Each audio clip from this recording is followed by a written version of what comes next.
nations, two nuclear powers, a shared turbulent history and a military rivalry that refuses to fade away.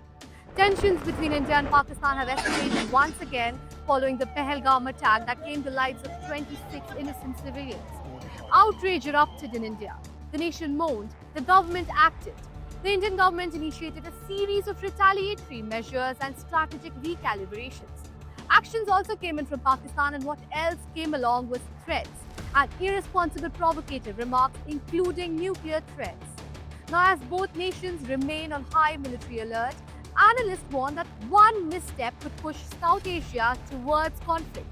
And guess what? Military strength is no longer an abstract debate. It's a cold, pressing reality. So, India and Pakistan, who stands where? Military strength, defense budget, and nuclear weapons.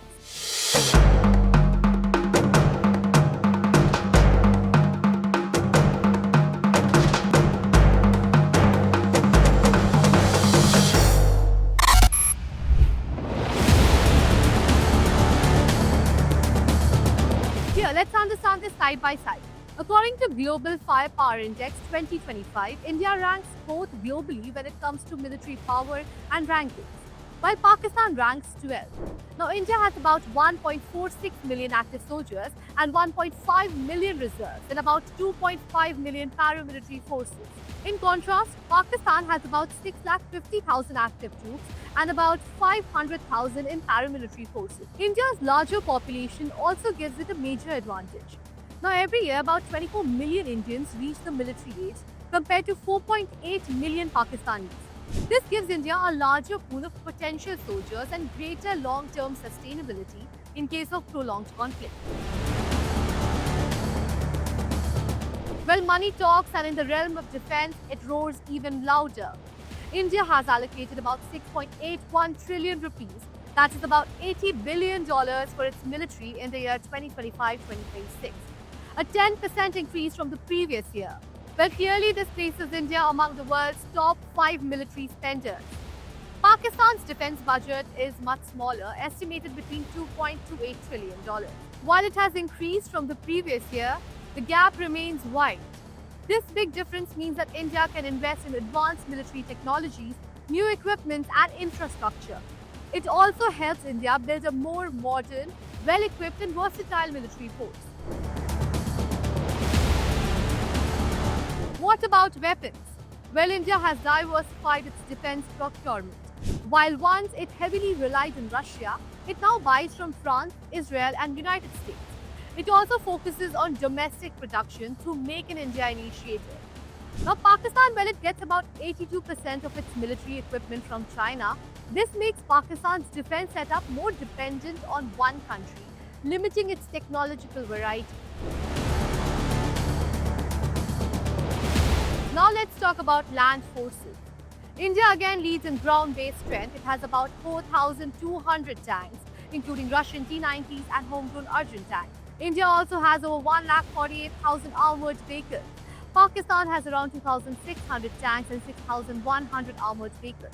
In artillery, India has about 11,225 pieces compared to Pakistan's 4,690. While Pakistan has more self-propelled artillery units which are faster and more mobile, India's overall land power is much stronger, giving it a clear edge in any potential ground-based conflict.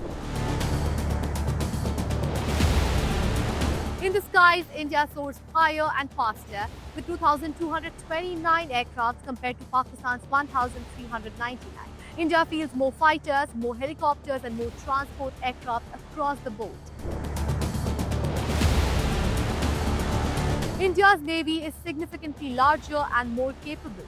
With 293 vessels, including 2 aircraft carriers and 18 submarines, India is considered a blue water navy, meaning it can operate far from home in international waters. Pakistan's navy has 121 ships, no aircraft carriers and 8 submarines. Its naval operations are focused on coastal defense in the Arabian Sea, classifying it as a green water navy. Now we come to the most critical and chilling element, nuclear weapons.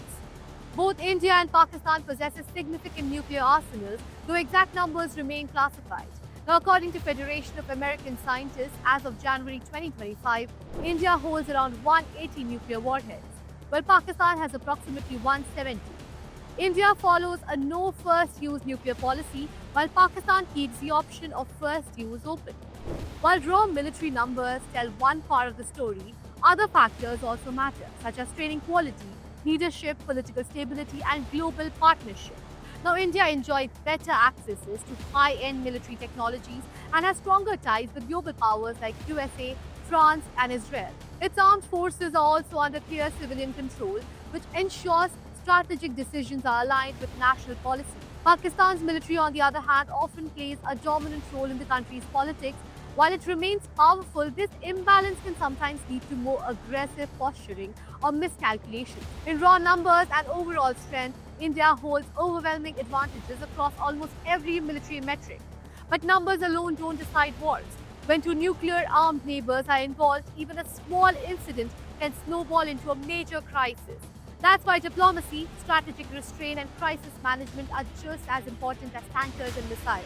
Well, the road ahead is uncertain.